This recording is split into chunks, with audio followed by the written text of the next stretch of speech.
Pemirsa, kita masih bersama Indonesia Lawyers Club. Sekarang sampai gilirannya Nusron Wahid dari Golkar. Assalamualaikum warahmatullahi wabarakatuh. Waalaikumsalam. Pak Presiden ILC, Datuk Karni Ilyas yang berbahagia, Pak Suciwo Tejo yang berbahagia, Ustadz Haikal Hasan Baros, jubirnya Pak Habib Rizik yang kami muliakan, dan Pak Wagub tentunya, Sohibul Bed dan Sohibul Hajat di dalam DKI Jakarta. Pertama-tama saya ingin mengucapkan selamat datang. Ahlan wa sahlan bihudurikum Habib Rizik, Al-Habib Muhammad Rizik bin Hussein Syihab Al-Alawiyyi Al-Husaini. Kenapa saya katakan Al-Alawiyyi Al-Husaini? Karena memang marga Syihab itu keturunan dari Alawiyin oleh Imam Alwi. Imam Alwi bin Imam Ubaidillah, Imam Ubaidillah bin Imam Ahmad Al-Muhajir, Imam Ahmad Al-Muhajir bin Isa, Imam Isa bin Naqib, Imam Naqib bin Ali Al-Uraidi, Imam Ali Al-Uraidi bin Ja'far As-Shadiq, Imam Ja'far As-Shadiq bin Muhammad Al-Baqir, Muhammad Al-Baqir bin Zainal Abidin, Zainal Abidin bin Husain, Husain bin Fatimatiz Zahra Al-Batul, Fatimatiz Zahra Al-Batul binti Muhammad Rasulullah Sallallahu Alaihi Wasallam. Itu clear. Jadi saya menghormati dan mengagungkan habaib karena saya santri dididik oleh kiai saya dan orang tua saya seperti itu, sesuai dengan tuntunan nas dan hadis-hadis sahihnya memang seperti itu. Yang kedua, saya salah satu orang, mungkin juga yang lain, yang sering berbeda pendapat dengan beliau Habib Rizik. Tetapi dalam berbagai pilihan politik maupun strategi dakwah. Dalam pilihan politik kami berbeda pendapat dalam pilkada DKI maupun pilpres tahun 2019 kemarin. Beliau tidak mau memilih Ahok, saya menjadi timnya Ahok. Beliau pendukung 02, saya pendukung 01. Tetapi pilihan itu tetap tidak mengurangi rasa hormat saya kepada habaibnya. Karena bagi saya, kehormatan menghormati orang itu tidak harus mengikuti. Al-hurmatu khairun minat ta'ati. Menghormati itu jauh lebih baik dan didahulukan daripada mengikuti. Sebagai contoh misal, saya menghormati Imam Hanafi, tapi saya mengikuti Imam Syafi'i. Tapi kemudian bukan berarti kalau saya mengikuti Imam Syafi'i, saya membenci pada pengikutnya Imam Hanafi. Tidak seperti itu. Bukan berarti saya tidak bisa mengikuti Habib Rizik, bukan berarti saya membenci Habib Rizik, bukan berarti saya membenci para pengikutnya Habib Rizik. Itu masalah pilihan. Dan saya meyakini, saya gembira ada habaib pulang dan datang ke Indonesia. Kenapa itu saya gembira kalau ada habaib pulang ke Indonesia? Karena ajaran orang tua saya mengatakan, ajaran kiai saya mengatakan, di mana ada bumi, di situ diinjak kakinya oleh para habaib, di situ akan ada keberkahan, di situ akan ada kemakmuran, di situ akan ada keamanan, dan di situ akan ada kesejahteraan. Ahlul baitil Mustafa Tuhuri, hum amanul ardi fattahiri, syubbihum bil anjumi zuhuri, mislama qad ja'a fis sunani. Itulah bait-bait doa yang disampaikan oleh Al-Habib Abdullah bin Alwi Al-Haddad memandang fenomena kehabaiban ini. Itu yang pertama. Yang kedua, saya tidak setuju dan menyayangkan. Kenapa saya menyayangkan ada acara di Petamburan? Saya setuju maulid nabinya, tapi saya agak sedikit keganggu karena ada pidato-pidato yang tidak diperlukan. Itu seharusnya yang harus dihindari. Tetapi Maulid Nabinya ini saya setuju. Kenapa kok sampai ada fenomena ini, kok protokol kesehatan ini dilanggar? Ini pemerintah, kita semua perlu tahu, ini fenomena apa? Menurut saya ini, mohon maaf, bukan fenomena mobilisasi untuk melawan pemerintah, tidak ada. Juga bukan fenomena untuk konsolidasi tahun 2024, terlalu jauh menurut saya. Ini fenomena biasa. Ini fenomena orang mahabbah, orang cinta. Mahabbah kepada siapa? Kepada Rasulullah. Karena Maulid Nabi. Dan Maulid Nabi yang penuh tidak hanya ada di Petamburan. Saya setiap tahun, kemarin sudah datang. Cuma tahun lalu Habib Rizik gak datang. Saya setiap tahun datang ke Tebet. Peringatan Maulid Nabi Sayyidul Walid Al-Habib Ali bin Abdurrahman Asghaf. Saya datang, Ustaz. Tiap tahun saya datang. Kenapa? Karena saya terpanggil. Saya rindu kayak ada panggilan untuk hadir di acara itu. Tetapi tidak ada. Dan di tempat-tempat yang lain juga penuh. Maulid itu penuh. Lautan manusia, nggak terbendung. Namanya orang cinta. Itu melampaui batas. Termasuk batas-batas kesehatan. Termasuk batas-batas protokol. Namanya cinta. Cinta tidak bisa didekati dengan law enforcement. Pak Karni Ilyas punya anak, cinta, jatuh cinta, dilarang pacaran, nggak mungkin, tetap nyolong-nyolong. Cinta hanya bisa difasilitasi, nikahkan dia, karena cinta. Karena itu ini juga butuh renungan. Setelah ini bagaimana?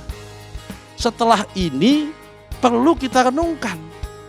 Apakah ini memang mau diketatin semua, kalau boleh satu, boleh semua, atau tidak tadi disampaikan. Saya mencoba dengan judul lagu Ku Cari Jalan Yang Terbaik. Saya usul. Kalau memang mau diketatin, ketatin semua. Termasuk pasar-pasar ditutup.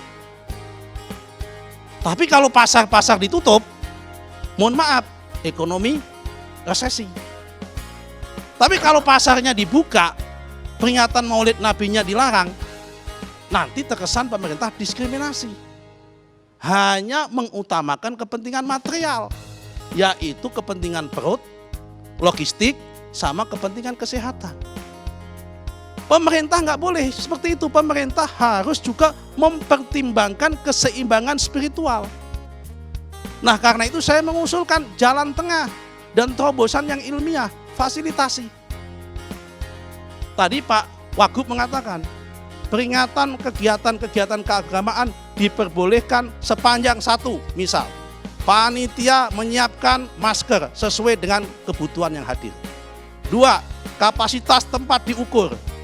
Kalau misal kapasitasnya adalah 10.000, yang boleh hadir maksimal 5.000. Dan itu dengan prasyarat. Nggak mungkin ini dilarang.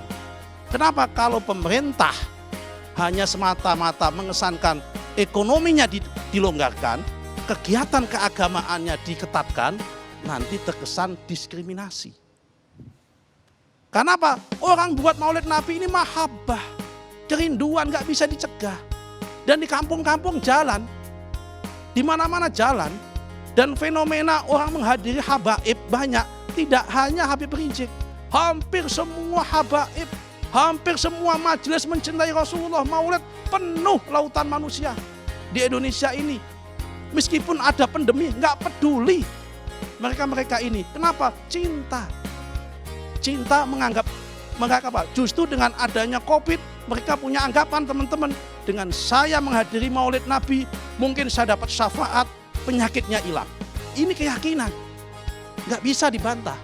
Karena itu saya mengusulkan, bapak-bapak yang ada di protokol COVID ini, penanganan, lebih baik difasilitasi. Lebih baik difasilitasi, tapi dengan aturan kesehatan yang ketat. Dan kalau panitia nggak mampu untuk melakukan fasilitas itu, kalau memang pemerintah punya program, fasilitasi pemerintah. Jangan, mohon maaf, kesannya pemerintah ini hanya membantu bansos untuk makan dan minum, beras, kebutuhan perut. tapi kebutuhan spiritual nggak difasilitasi. Dalam situasi sulit seperti ini Pak, masyarakat bingung, butuh tokoh spiritual yang menjelaskan, menenangkan dan sebagainya supaya tidak gaduh. Nah ini standing point-nya, tapi harus kesehatan juga diutamakan, tapi pemerintah memfasilitasi. Tidak boleh melarang, orang cinta kok dilarang. Nah itu yang kedua. Yang ketiga, saya sangat senang sekali dengan statementnya Pak Hasan Haikal Baros. Beliau ini Arab tapi bukan Habib. Tidak semua Arab itu Habib, ya kan? Dan mencintai habaib itu ada sebagian ulama dan hadis Nabi yang menyatakan bahwa salah satu sarana mencintai Rasulullah itu dengan mencintai Ahlul Baitnya. Dan itu memang ada nasnya dalam Al-Quran, qul la as'alukum alaihi ajran illal mawaddah fil qurbah. Itu jelas. Nah, ya, tapi fenomena ini saya mengatakan saya senang pendapat beliau. Hampir semua habaib mayoritas di Indonesia ini pengikut Ahlus Sunnah wal Jamaah. Clear ya? Dan fikihnya Ahlus Sunnah wal Jamaah itu haram melakukan pemberontakan. Fikih Ahlus Sunnah wal Jamaah itu haram ikut terlibat menurunkan kekuasaan pemerintahan yang sah di tengah jalan. Itu fikih Ahlus Sunnah wal Jamaah. Karena itu saya ingatkan teman saya Ustadz Hasan Akal Hasan, kalau ada pihak-pihak tertentu yang mencoba mendorong Habib Rizik, antum kan Sekjen HRS Center, itu perlu diwaspadai. Jangan-jangan mereka itu adalah orang non Ahlus Sunnah wal Jamaah yang tidak mencintai Indonesia ini melakukan provokasi di internal antum. Tolong diwaspadai, tolong dicek supaya tidak ada fitnah.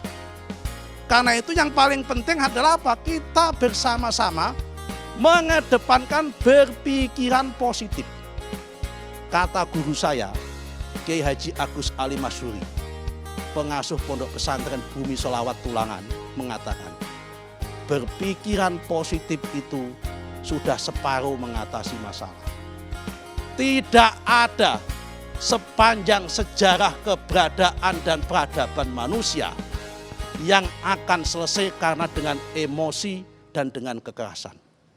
Berdakwah itu merangkul, bukan memukul.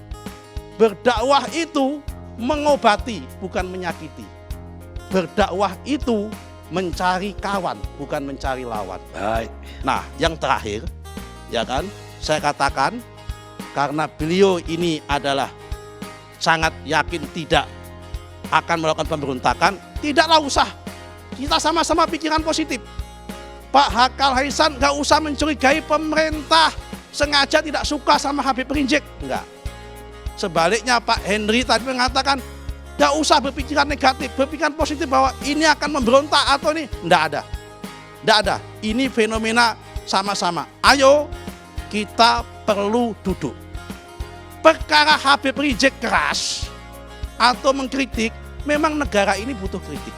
Tapi mohon maaf Pak, kritiknya ini apa yang disampaikan oleh beliau itu membutuhkan gelombang dan frekuensi yang sama supaya nyampe ke masyarakat, supaya nyampe yang dikritik. Jangan sampai gelombangnya FM menggunakan gelombang AM.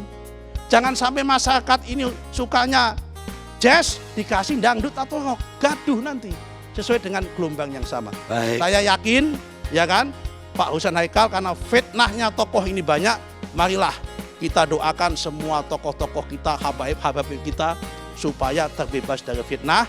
Karena itu doanya orang NU kepada para habaib tiap malam. Tiap malam tahu nggak? Rabbir farfa'na bi barakatihim wahdinal husna bi hurmatihim wa amitna fi tariqatihim wa mu'afatim minal fitani. Saya kira itu Pak Hasan Haikal, tolong sisir teman-teman Anda jangan sampai kena fitnah untuk memberontak kepada Republik Indonesia. Sekian, terima kasih. Walafu minkum. Wassalamualaikum warahmatullahi wabarakatuh. Ini ada untungnya, dia tidak pernah datang 1,5 tahun. Jadi semakin arif, semakin bijak, dan pengajiannya marifat udah.